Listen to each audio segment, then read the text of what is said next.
कोल्हापूर दौऱ्यावर असलेले खासदार शरद पवार यांची आज शक्तीपीठ महामार्ग विरोधी संघर्ष समितीनं भेट घेतली।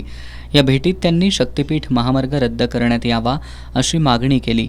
यावेळी शाहू ग्रुपचे अध्यक्ष समरजित सिंह घाटगे यांनी शेतकऱ्यांना भूमिहीन करणारा महामार्ग रद्द करण्यासाठी शरद पवार यांनी पुढाकार घ्यावा अशी शेतकऱ्यांच्या वतीनं विनंती केली। समितीचे समन्वयक गिरीश फोंडे यांनी या महामार्गाची शेतकऱ्यांनी शासनाकडे मागणी केली नसताना तो लादला जात असल्याचं सांगितलं। शेतकऱ्यांना अंधारात ठेवून प्रकल्प रेटत आहेत। या महामार्गाच्या फेररचना आणि स्थगितीपेक्षा तो रद्द करण्यात यावा हीच आमची मागणी असल्याचं त्यांनी सांगितलं।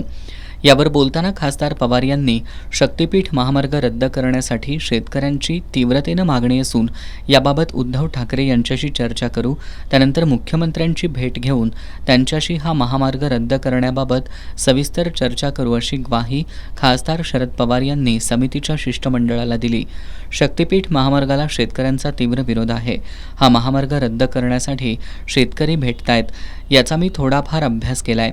या महामार्गाची आवश्यकता नाही, त्यापेक्षा आहे ते रस्ते उत्तम करूया असंही पवार यांनी सांगितलं। यावेळी शिवाजी मगदूम, दादासो पाटील, सुरेश संगपाळ, कृष्णात पाटील, शिवाजी कांबळे, प्रकाश पाटील, आनंदा पाटील, सुधाकर पाटील, साताप्पा लोंढे यांच्यासह शेतकरी उपस्थित होते।